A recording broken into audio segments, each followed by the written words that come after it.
Hola amantes del juego, bienvenidos a este pequeño episodio un poco más corto, Nori. A esta hora todavía no sabemos si va a estar dentro de la sección Nos sobran los motivos o de una nueva sección que no sabemos el nombre que va a tener, pero lo cierto es que no podíamos quedarnos sin hablar de la que ha sido la noticia, podemos decir, de la semana de lo que es el fútbol europeo. El 2026 ha empezado bastante caliente en este sentido, remover banquillos, quitar gente de su posición en todos los sentidos. Y el fútbol también ya nos inicia con un Xabi Alonso que es destituido dentro de la estructura de Real Madrid como director técnico. Un Xabi Alonso que hacía un tiempo ya, Nori, se venía comentando que existía cierta ruptura, cierta tensión con el vestuario, con futbolistas como es el propio Vinicius Junior, una imagen bastante, la palabra a utilizar no, quizás no es bochornosa, pero que al menos a mí no me termina agradando para nada en esa situación con Mbappé y el propio técnico una vez finalizado el partido. Y acá en el canal, sobre todo, vamos a tratar de hablar de lo deportivo, como es lógico, es lo que nos gusta, hablar sobre el juego, pero queremos poner un poco en contexto porque seguro partiendo de esta relación y partiendo del vestuario se termina tomando la decisión independientemente de que el juego del equipo haya dejado de evolucionar.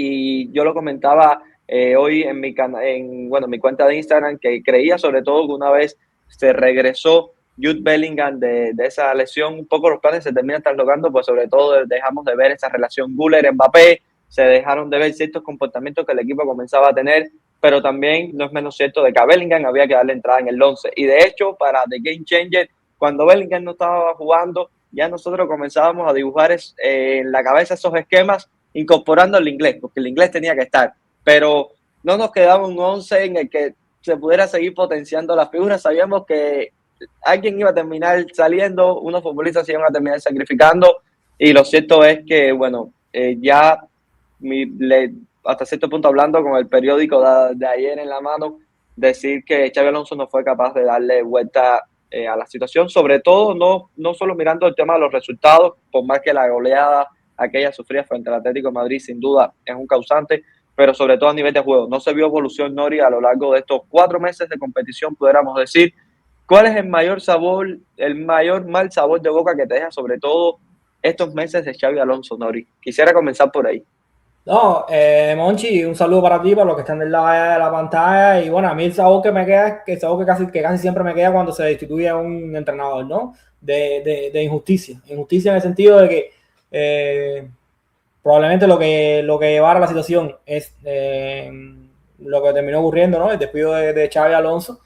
Pero yo creo que al final muchas veces los entrenadores terminan siendo víctimas de las circunstancias, ¿no? Y al final, como tú decías, nosotros aquí hablamos de juego, pero es que la gestión de vestuario es una parte fundamental del trabajo del entrenador, probablemente la mayor, ¿no? De hecho, hicimos un podcast que le tengo muchísimo cariño con Camilo Esperanza, hablando un poco al respecto, ¿no? Y es que esa parte humana, esa parte de gestión de vestuario es, digamos que la matriz que construye toda la base de lo que viene luego, ¿no? Al final, yo siempre lo he dicho, para mí todos los entrenadores del mundo son capaces de revertir una situación siempre y cuando el vestuario crea muerte con la idea que tú estás dando, ¿no? El vestuario esté 100% a muerte contigo, ¿no?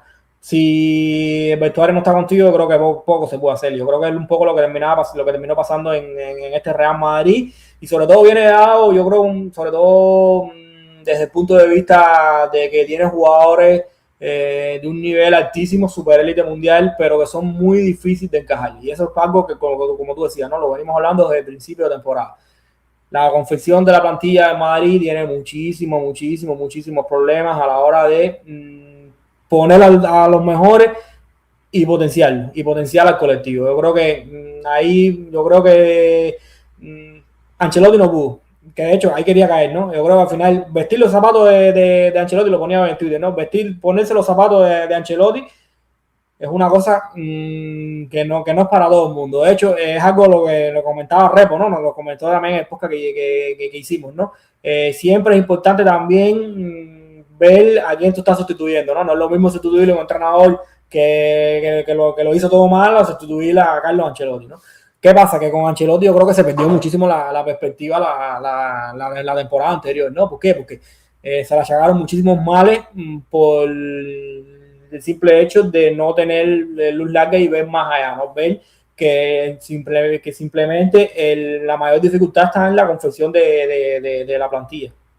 ¿Por qué? Porque una plantilla que sí, que tiene muchísima calidad, pero no tiene los perfiles necesarios para construir un equipo adaptado a entrenadores con características específicas, ¿no? Y por eso es que Carlos siempre me ha parecido el mejor para el Madrid o bueno, mejor en general, ¿no? Pero bueno, pero para el Madrid, sobre todo para este Madrid, por ejemplo. ¿Por qué? Porque es el entrenador que quizás con esa mezcla de perfiles raros pueda construir algo. Y no pudo. Si Ancelotti no pudo, quizás a lo mejor viene mañana Veloa y lo logra. Pero si Ancelotti no pudo, ¿qué podemos esperar para el resto? Y como tú dices, no, Madrid tuvo cierta estabilidad, sin brillantez nunca, pero cierta estabilidad en los primeros partidos de la temporada, con un Vinicius que no arrancaba, con jugadores que quizás no estaban de todo dando su mejor nivel, con partidos que se ganaban con el cuchillo entre los dientes, sí, pero tenía estabilidad.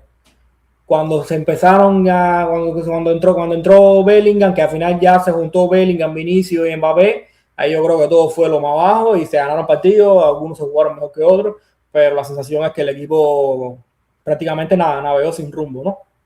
Y bueno, yo creo que lo comentaste tú en Twitter hoy, ¿no? Sobre todo esa ruta sin rumbo que se empezó a navegar se llevó por el camino a la única relación, yo creo que digamos que más meritoria, ¿no? de la era Xabi Alonso, que fue esa relación Güler-Mbappé, ¿no? Y sobre todo un Güler que fue perdiendo peso, protagonismo y ahora mismo, bueno, hasta esta Supercopa, yo creo que al final no queda ni rastro del jugador que vimos hace 2 o 3 meses, ¿no?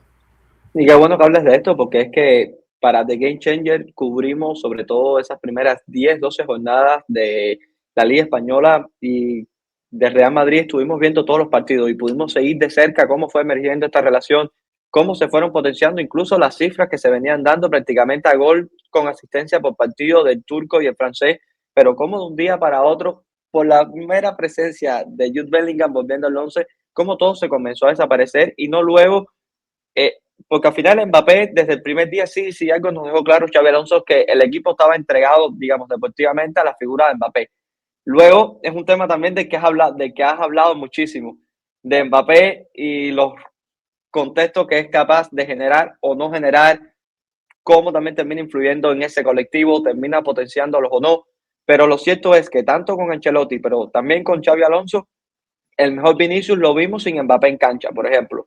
O al menos da esa sensación de que ambos juntos todavía no se terminaba de dar una relación, siendo los dos mejores futbolistas de este plantel y dos de los mejores atacantes del mundo, dos de los mejores jugadores del mundo. Y hay una frase que como has comentado muchísimo en este canal, de Raúl Caneda, quien si está llegando a ver también este episodio, aprovechamos para invitarlo, deseamos muchísimo que te pases por acá, por el canal, y que decía del entrenador con ese rol de diagnosticador. Pocos diagnosticadores mejores que Carleto Ancelotti, Nori. Y tal como decías ahorita, si no fue capaz Carleto Ancelotti de encontrarle cierta vuelta de tuerca, habla de un problema de perfiles grandísimo con el que se va a encontrar cualquier entrenador que llegue a esta plantilla. Y más cuando se buscó que es que pasar también de un Modric más Kroos a con el respeto que sabe que se le tiene, pues son buenísimos jugadores, a un Tchouaméni, Camavinga, por perfil de jugadores que son y demás, es difícil. Y más sobre todo cuando el equipo pasa de estar organizándose alrededor de un futbolista como Kroos en esas relaciones y demás, a comenzar a organizarse un futbolista como Mbappé. Son muchos los cambios. Sí, Monchi, y sobre todo, mira, yo creo que Madrid tiene, al menos a nivel, digamos que mediático, de calidad o incluso de jerarquía, tiene 3 figuras fundamentales que son Mbappé, Vinicius y Bellingham. Son 3 jugadores expansivos y abarcadores, pero a nivel espacial. Es decir, son jugadores que demandan muchísimo espacio para ellos ser ellos mismos, demandan muchísimas zonas, demandan muchísimas intervenciones, pero no son expansivos y abarcadores a la hora de abrazar un poco al resto de sus compañeros. Atraer a jugadores de su mismo equipo, a compañeros, a invitarlos a que entren dentro de su zona de expansión. Es decir, son jugadores de jugar, no son jugadores de juego. Es decir, el Madrid no tiene un Per y un De Jong que son capaces de esa expansión de la que te vengo hablando, expandirla hacia el resto de sus compañeros, ¿no? Es decir, hacer mejor a tu cercano, hacer mejor a tus lejanos, hacer mejor a tu organización colectiva. Y cuando tú tienes ese tipo de jugadores que son capaces de hacer mejores a todo esto que te vengo hablando, tus compañeros van a ser mejores porque tus compañeros van a recibir el balón de una mejor manera, porque el colectivo, a nivel colectivo, tú vas a ver todo de lo más claro posible. Y el Madrid no tiene estos tipos de jugadores. De hecho, he tenido mi batallita en Twitter hoy con el tema de Mastantuono, porque a mí Mastantuono me parece el único jugador que es expansivo dentro del Madrid. Vinicius también, pero bueno, este Vinicius actual está un poco disperso. Rodrigo también, pero Rodrigo es un jugador también... no sé, es un jugador más de relaciones corticas, no es un jugador que abarque tanto, es decir, no es tan global como pudiera ser, aunque sí es un jugador que sí tiene esa capacidad de atraer a sus compañeros hacia buen puerto, ¿no? Pero en Madrid, entrando un poco en lo que decía, entre esos tres pilares que tiene, Mbappé, Bellingham y Vinicius, sobre todo los dos primeros, son jugadores de jugada, y son jugadores que le gusta pisar zonas similares, le gusta moverse por zonas similares, le gusta ir a buscar una cierta cantidad de balones que por su jerarquía demandan, y balón hay uno solo, y las zonas del campo son las que son, y al final como lo hablamos el día del tema que hablamos de las relaciones, ¿no? Al final el jugador, no todos los jugadores, por muy buenos que sean, cuando se juntan pueden funcionar. Y desgraciadamente Madrid tiene que sus mejores jugadores, cuando se juntan, no funcionan, no se mezclan, no se relacionan.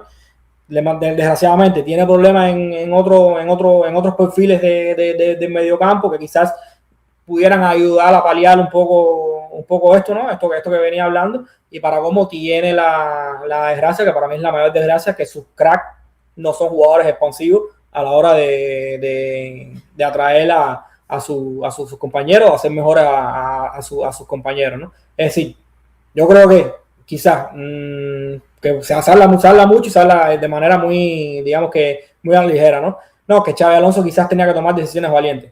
Es difícil tomar decisiones valientes, es difícil tomar decisiones valientes porque Arda Güler no es mejor jugador que Bellingham. Al menos eso creo. No, tengo más dudas que hace 3 meses, pero al menos eso creo. Y si vamos a Gonzalo y Mbappé, ni hablar, ¿no? Evidentemente ni hablar. Entonces, tienes que poner a los mejores, pero si tus mejores tienen unas características específicas, se te hace difícil construir un modelo de juego ganador. Si tienes este tipo de jugadores, es mentira que tú como entrenador vas a tener la capacidad de decir Bellingham te va a pasar 3 meses en el banco, porque yo creo que Ceballos como mediocampista no está ni cerca de ser mejor que tú, pero me va a aportar más a mi idea colectiva, y quizás el equipo me puede funcionar mejor. Eso no existe. Eso al final, como venimos hablando, ¿no? En temas de gestión de vestuario, eso es imposible. Eso tiene que ser tiene que ser una cosa de arriba, de dirección deportiva, de club. Esas decisiones se toman desde arriba. Y en Madrid, como decía, a nivel de construcción de plantilla, tiene a 3 jugadores que tienen un peso fundamental, que es imposible dejarlos 4 o 5 partidos en el banquillo y que no mezclan para nada. Y para cómo los otros, digamos, complementos, por así llamarlo, tampoco es que cuando lo metan en esa costelera para mezclarlo todo, tampoco es que mezclen de una mejor manera, ¿no? Porque lo comentamos al principio de temporada, sobre todo de Game Changer, ¿no? Tienes un medio del campo que, en teoría, tienes a Fede Valverde, un histórico del equipo que ha ganado tantísimo dentro del Madrid, como un pilar fundamental del medio campo. Tienes a Bellingham con sus características digamos que en su característica específica de la que venimos hablando, te queda prácticamente, si vas a jugar con un mediocampo de 3, te queda una posición nada más. La posición que te queda es la de Tchouaméni, que se le critica muchísimo, pero a mí yo creo que es jugador de ese mediocampo que está haciendo lo que le toca. El único que está haciendo lo que le toca es Tchouaméni, que luego la gente le puede exigir o le quiere exigir otras cosas, un poco lo que hablamos para The Game Changing con McTominay, ¿no? en su momento en el United, ¿no? Si la gente le quiere decir otra cosa, evidentemente la gente se va a llevar una decepción. ¿Por qué? Porque al final los jugadores son lo que son. Pero al final montaste un medio campo con tus jerarcas que mezclan mal, y para cómo no son jugadores abarcadores, expansivos en ese sentido que venimos hablando. Y entonces, ¿cómo vas a construir? Y que luego Tchouaméni termina pagando como los platos rotos porque se le pide que haga todas las cosas que no terminan haciendo, que terminan mal haciendo el resto de jugadores que están a su alrededor. Y es, como decías ahorita, posiblemente el único que termine cumpliendo con lo que sí tiene que realizar en su rol, termine siendo él, y justo termina siendo el más criticado. El problema es que también con Bellingham sucede algo, Nori, y yo creo que es un futbolista, digamos, que termina involucrando muchísimo, que está en la tribuna, que está en la televisión, por esas formas que tiene de realizar, digamos, esas carreras. Tiene formas de conectar, por así decirlo, y esto termina engañando muchísimas veces al ojo, a la percepción del momento. Termina como que uno creyendo que termina, porque es un futbolista que en ocasiones quiere realizar más cosas de la que debe, pero hasta cierto punto también yo creo que a uno, a los ojos, ya luego cuando uno también se sienta a analizar los partidos, que lo ve en cámara táctica y demás, entiende que el fútbol va por otra parte, entiende también que cada vez que, por ejemplo, que da un pase, no es el mejor pase que le puede dar un compañero, no le generas nuevas rutas a sus compañeros, no es capaz de trazar nuevas formas desde las cuales llegar al gol, pero es un futbolista que gestualmente en algunas ocasiones como que te transmite cierto ímpetu, digamos, en partidos un poco me sucede también, siendo un ejemplo diferente, como con Valverde, o en partidos, por ejemplo, que han estado rotos, que se luce muy bien en ese tipo de escenario. No es el caso de Bellingham, estoy hablando de otra cosa, pero que llegan como que a demostrar al ojo, y hasta cierto punto termina como que engañando bastante a quien está viéndolo desde el otro lado. Y te lo comento porque, por ejemplo, cuando entreno a los muchachos que, bueno, que están en el equipo y demás, que le preguntas cuál es tu jugador favorito, muchos te dicen Bellingham, porque es que le salta al ojo a simple vista. Y creo que también se hace un poco difícil de gestionar, sobre todo porque Carlo Ancelotti logró colocarlo en un contexto en esa primera temporada sin Mbappé, en la que Bellingham termina sumando, creo, cerca de 20 goles. Y partiendo ahí, se hace un poco difícil decirle, te tienes que limitar a esto. O sea, se le complica incluso, se le complicó también a Carleto Ancelotti una vez llegó Mbappé. Y es que por eso, Carlos, por eso es como te decía, ¿no? Que al final llenar los zapatos de Carlos es imposible, ¿no? Carlos lo vio entrenar 3 veces y ya dijo, este jugador es bueno en esto. Por eso es mejor. Literalmente por eso. Porque al final sabe de jugadores. Al final este deporte va de jugadores. Al final, cuando se traba Xabi Alonso, se habló mucho de estructura, se habló mucho de diseños de presiones, de ataques posicionales. Pero esto al final esto es de jugadores. Y en Madrid, sobre todo a nivel de perfiles, como veníamos hablando, tiene problemas a la hora de encajar sus perfiles sin renunciar a la calidad. ¿Por qué? Porque yo estoy convencido que si Xabi Alonso hubiera sacrificado 3-4 piezas fundamentales y hubiera elegido perfiles específicos para jugar a cierta manera, probablemente el equipo se hubiera acercado más, digamos que en lo colectivo, a lo que fue su Bayer Leverkusen. Obviamente con los matices diferentes que existen por las características diferentes de su jugador, pero seguramente se hubiera acercado más. Pero renunciar a tanta calidad tampoco es buen negocio. De hecho, lo hablamos con lo del Cholo, ¿no? Al final pues, puedes renunciar a ciertos jugadores, puedes renunciar a ciertos perfiles, puedes incluso crear una estructura mejor, pero luego cuando llegan los partidos importantes, esa autosuficiencia y esa individualidad probablemente te falle, probablemente te terminen pasando por arriba. ¿Por qué? Porque como decía, esa es una frase que a mí me quedó marcadísima, ¿no? Como decía Juan Malillo, ¿no? La mejor superioridad numérica es la cantidad de buenos jugadores que tú tengas por encima de tu rival. A esa es la verdadera superioridad numérica. Y es una realidad, ¿no? Al final, en Madrid, a nivel de proyecto, apostó fuerte por ciertos jugadores. Me parece bien porque son jugadores buenísimos, pero se le olvidó también la otra parte, ¿no? Porque no solo es tener buenos jugadores, es tener buenos jugadores y tener perfiles y saber encajarlos y tener jugadores que mezclen y sobre todo tener esa capacidad de establecer jerarquía, que es lo que le cuesta a Madrid, ¿no? Porque sí, en Madrid estableció jerarquía y me lo invento. Mbappé primera espada, Bellingham segunda espada y Vinicius tercera espada. Pero Mbappé como primera espada es una primera espada súper aislada al mundo. Bellingham como segunda espada no lo siente y Vinicius como tercera espada menos todavía, ¿no? Muy rápido, me lo invento, ¿no? Pero un poco para que la gente entienda un poco por dónde voy, ¿no?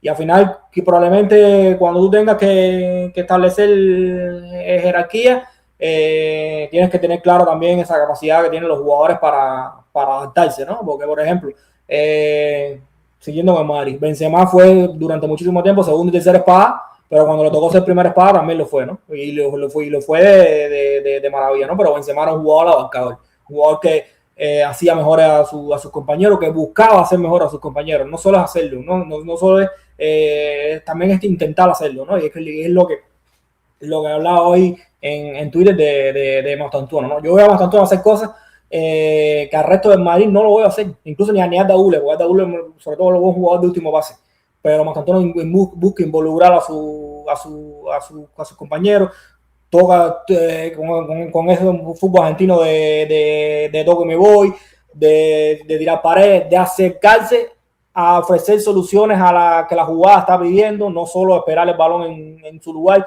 no acercarse al balón por acercarse, porque quiero pedirle el balón y ya, tratar de ofrecer soluciones y tratar de que esas soluciones tengan a sus compañeros como ejes también, ¿no? No ofrecer soluciones desde lo individual, que es muchas veces lo que le termina pasando a varios jugadores de Madrid, sobre todo estos que te mencionaba, ¿no? Muchas veces buscan ofrecer soluciones, pero buscan ofrecer sus soluciones, no las soluciones que el equipo demanda, ni las soluciones muchas veces que el juego demanda, o muchas veces terminan quitando el balón de encima porque no saben cómo ofrecer esas soluciones que sean abarcadoras y que involucren al resto de sus compañeros, ¿no? Entonces, yo sobre todo creo que en Madrid tiene un problema colectivo enorme, pero tiene un problema colectivo enorme que no se soluciona a golpe de pizarra, se soluciona a golpe de relaciones, que es como se solucionan todas las cosas dentro de este deporte. Porque entrando un poco en lo que fue la Supercopa, por ejemplo, ¿no? Al final, yo creo que el Barça no hizo un gran partido, pero tenía a Frenkie y a Pedri en el centro del campo, que a nivel de estructura ellos mismos son una estructura. ¿Por qué? Porque al final ellos tienen una mentalidad colectiva y su juego tiene una colectividad que hace que el equipo pueda jugar mejor o peor, pero es un equipo y está funcionando como un equipo, que no es lo que termina pasando en Madrid. En Madrid son islotes aislados que van un poco que navegando por su cuenta, que son grandísimos navegadores, pero si no saben cómo llegar a buen puerto de manera unida, es muy difícil, muy difícil. Y Nori, es que hace unos pocos días también se viralizó en Twitter respecto al partido de Supercopa de Real Madrid frente al Atlético en la semifinal, la relación que existía en ese doble pivote entre Tchouaméni y Camavinga y cómo no se terminaban gestionando, digamos, ciertos comportamientos en ese doble pivote para dar ciertas soluciones y demás. Y se criticaba también un poco, sí, a la figura de ambos, pero también se hablaba un poco de Xabi Alonso. Y lo que me resulta llamativo es que se pasó de hablar maravillas de Xabi Alonso en un Leverkusen, hablarse maravillas de ese doble pivote compuesto por Granit Xhaka más Palacio, a que se diga a que ahorita Xabi Alonso no le brinda soluciones a su doble pivote. No, o sea, no creo que el problema en ese caso sea Xabi Alonso, porque es imposible que quizás Xabi Alonso no fue tan, digamos, tan importante a la hora de ver la grandeza de ese doble pivote compuesta por Xhaka junto a Palacio, pero tampoco es ahora el responsable negativo de que no existe esta relación en el doble pivote entre Camavinga y Tchouaméni. Y como tú decías ahorita, a golpe de pizarra, no creo que se solucione, porque si algo demostró Xabi Alonso es que fue un entrenador pizarrero, pero también en el Leverkusen logrando crear unos contextos muy positivos para sus jugadores. Algo que no es un detalle menor. Futbolistas como Frimpong, Florian Wirtz, Boniface, etcétera. Y en el Real Madrid las cosas son diferentes. Nori, te cedo la palabra. Sí, rápido. Y por lo que sea, no sabemos si es verdad o mentira, porque al final la prensa dice lo que dice. Pero por lo que sea, desde el día 1, Xabi Alonso la prioridad fue que le trajeran a Zubimendi. Incluso insistiendo en lo mismo, porque para mí Tchouaméni viene siendo el mejor mediocampista de la temporada de Madrid y uno de los mejores jugadores de campo, sin lugar a dudas. Sin ser brillante, porque a Tchouaméni yo no le pido ser brillante, pero simplemente por hacer lo que le toca hacer, por cumplir su rol que tiene que cumplir, incluso para mí sobrecualificado, haciendo actuaciones mejores de la que me esperaría, sobre todo teniendo en cuenta la estructura tan disfuncional que muchas veces muestra el equipo. Pero Xabi Alonso estaba claro, Xabi Alonso quería un perfil específico. ¿Por qué? Porque entendía que, como tú mismo dices, ¿no? Al final, su nivel de influencia en ese Chaca Palacio no era no era tan grande, porque no lo es, porque los entrenadores no lo es. Era simplemente darle contexto y dejarlo ser. Y ahí una vez que le diera contexto y dejarlo ser, ellos mismos son los que marcan el camino. Pero no es lo mismo marcar el camino con Granit Xhaka y Ezequiel Palacio, que probablemente sean peores jugadores que Tchouaméni y Camavinga. Tengo mis dudas, pero probablemente lo sean. No sé. No quiero entrar ahí. Pero no es lo mismo esos perfiles que los perfiles que tiene ahora mismo que tiene ahora mismo con Tchouaméni y Camavinga, ¿no? O con Camavinga y Bellingham, ¿no? Que fue el partido el último partido del clásico, ¿no? Porque, y un matiz rápido sobre Camavinga, ¿no? Porque Camavinga es un jugador que le tenía muchísima fe, pero es otro perfil de jugador que no ha mejorado nada desde que llegó a Madrid, ¿no? Sigue teniendo los mismos problemas y los mismos digamos que la misma incapacidad a la hora de leer el juego que tenía en sus inicios, ¿no? Un jugador que yo creo que es un buen ejercicio seguir a Camavinga, ¿no? Porque es un jugador que si la jugada va en una dirección, él sigue en esa dirección. Muchas veces tiene la capacidad para hacerlo, para seguir la inercia de la jugada, pero es como que si un jugador que va siguiendo, ese jugador ese niño que va a la escuela y se aprende las cosas de memoria. Se la está aprendiendo de memoria, ¿no? Él sabe qué tiene que hacer, pero no sabe ni por qué lo está haciendo, ni sabe nada. Él se aprendió una cosa de memoria y cuando se terminó el examen, probablemente la borra el disco duro y ya se lo olvidó. ¿Por qué? Porque no sabe, no interpreta el juego. Él lo lee porque lo leyó, porque se lo aprendió así, pero no lo interpreta. Y al final yo creo que eso, como quiera que sea, eso es un defecto, ¿no? Y es un defecto que Ezequiel Palacio no tiene, y es un defecto que evidentemente Granit Xhaka no tiene, ¿no? Entonces al final, como tú decías, ¿no? Me gustó muchísimo la reflexión, ¿no? Probablemente nosotros aquí como analistas en Twitter y demás a veces hablamos maravillas de los Fabregas, de los Thiago Motta, de los Xabi Alonso en el Leverkusen, pero muchas veces tienen menos influencia de quizás la que nosotros queremos darle, ¿no? Realmente, y también es curioso que solemos asociar la autonomía del jugador únicamente para lo positivo, cuando no siempre es así, porque la autonomía del jugador hay que mirarla para lo que da y también para para lo malo, por así decirlo, o para lo cual termina privando a su equipo. Nori, dijimos que íbamos a hacer algo rapidito sobre Xabi Alonso y 30 minutos no fue tan rapidito, pero creo que estamos dentro del margen. No te voy a preguntar si estás de acuerdo o no con el despido, porque ya lo dijiste desde el inicio. Lo que sí te quiero preguntar un poco mirando a futuro, ya analizamos con el periódico de ayer, ahora nos toca un poco descifrar el mañana. Pregunta muy difícil. Dos. La primera, dos o tres opciones que te imagines para el banquillo de Real Madrid o que te gustaría que llegasen al banquillo de Real Madrid.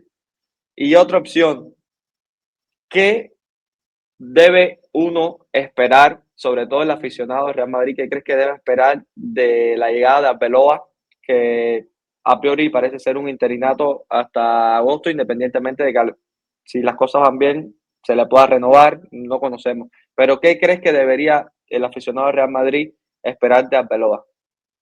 Bueno, voy a empezar por la última. Yo, honestamente, ir con el cuchillo entre los dientes, partido a partido. No creo que tenga mucho tiempo de construir mucho. A lo mejor Arbeloa es el mejor entrenador de la historia y si es capaz de cambiarle las aptitudes a sus jugadores y lo convierte en un mediocampista fluidísimo y el equipo empieza a volar, a lo mejor lo dudo, pero no porque dude de Arbeloa, sino porque dudo de que esa reconversión milagrosa exista, ¿no? Que un entrenador tenga esa capacidad de hacer esa reconversión milagrosa, ¿no? Por eso decía, lo que visualizo es ir con el cuchillo entre los dientes, sacar un poco el orgullo del equipo, el orgullo del club, de la afición, tratar de diseñar planes de mínimo, tratar de ganarlo a base de calidad individual, a base de duelo, en esos planes de mínimo, que es lo que mejor tiene Madrid, ahí sí ahí van sobradísimos, y poco más. La verdad es que poco más, porque ya te digo, no creo que sea un tema de entrenador, la verdad. A mí Xabi Alonso me parece un grandísimo entrenador y Ancelotti ni hablar. Y ahí te lo enlazo con la segunda. ¿Qué entrenador yo quisiera para el Madrid? A Carlo Ancelotti. Sinceramente. No, pero no se puede. O sea, bueno, no se sabe. No se, posiblemente después del Mundial no se sabe si van a ir a buscarlo nuevamente. Es que ya te digo, pues para mí, como decía, a mí es de los mejores, si no es mejor. Y como decía, es un entrenador que, teniendo en cuenta la plantilla, las características, todo lo que hemos vivido en este proceso de aprendizaje que fue la temporada anterior con Carlo Ancelotti y lo que ha sido con Xabi Alonso, al final, como dices, no me quedan muchas más opciones, ¿no? A la hora, sobre todo, de mirar perfil. ¿Por qué? Porque, a ver, yo creo que Xabi Alonso llegaba con un cartel enorme. ¿Qué entrenador actualmente tiene el cartel de Xabi Alonso? Entrenador libre. O entrenador que no esté en un equipo top. Es decir, al final es muy complejo. A mí hay un nombre que me gusta que lógicamente no va a suceder, no va a pasar, e incluso yo creo que no quiero ni que pase para que no se termine quemando, pero a mí Michel es un entrenador que me encanta, lógicamente no va a suceder. Pero ojalá, lo más cercano creo que puede ser para cualquier equipo, ¿no? Para el literal. Sí, claro. Los otros días estaba viendo el City y al hablar de Maresca. Ese es mi sueño, que llegue Michel. Todo de ser para mí, Michel. Sí. Que quizás Michel sí es más probable por la estructura City Group. O sea, yo soy entrenador de un equipo top y yo a Michel lo miraría con buenos ojos siempre, por lo que representa. Y para el Real Madrid, a mí me parecería una opción tremenda. Luego, ya vemos cómo también está ese vestuario. Es difícil. Sí, claro, es complicado. Y ya, bueno, ya de paso si se va a Madrid, que se lleva Iván Martín, que está haciendo un temporada de nuevo. Bueno, este es otro que también ha ayudado, sí podemos decir que ha ayudado muchísimo de sus jugadores. Y bueno, de hecho, casualmente los otros días estaba publicando, llevo como 7 días publicando videos sobre Girona, de un partido que justo vi frente al Real Madrid. Y además de mostrar las tantas incapacidades de ese Real Madrid y demás, que se enlaza un poco con este tema, lo gran entrenador que es Michel. Y lo gran entrenador que es por algo que siempre hemos hablado. La capacidad que tiene de también encontrar en sus jugadores, de transmitirles la idea, de no casarse con un solo plan, de buscar soluciones, de revivir un equipo que estaba prácticamente muerto, de un equipo que pese a no tener, digamos, resultados, saber que es un equipo con vida, saber que es un equipo con una idea, no es fácil. Y Michel lo logra. Y hablando, que hay casos y casos, obviamente, nunca se puede ir a los extremos, ¿no? Ahorita te decía que no existen entrenadores mágicos que hagan cambios milagrosos en los jugadores, sí, pero hay entrenadores que sí tienen capacidad de mejorar muchísimo a sus jugadores. Y yo estoy convencido que Eric García es el defensor central que es hoy, gracias a que tuvo un año con Michel, ¿no? Y te pongo otro ejemplo, el Víctor Rey, que llegó a principio de temporada con el Víctor Rey que está jugando ahora, dos jugadores completamente opuestos, ¿no? Como decía, yo creo que es que incluso, un tema completamente aparte, ¿no? Pero yo a Michel le tengo una valoración altísima como entrenador y también en parte por la capacidad que tiene de potenciar a sus jugadores y de cambiarle la carrera de verdad. Nori, de hecho, ya la invitación está hecha. El próximo, nos sobran los motivos. va a ser Michel el protagonista. Porque se nos quedan muchísimas cosas sobre las que hablar y hay que dedicarle un episodio porque es un entrenador que los dos valoramos muchísimo. Bueno, se fue Xabi Alonso de Real Madrid, llega Arbeloa, veremos cómo van. Momento crucial en la temporada, se están acercando a las fases eliminatorias de Champions. El Madrid sigue vivo dentro de la lucha liguera, dentro de Copa. Veremos cómo se desenvuelve todo, veremos si Arbeloa logra finalizar la temporada y posteriormente renovar, veremos si es un entrenador antes. No sabemos, es Real Madrid, habrá que esperar. Calidad no igual tiene. Es así.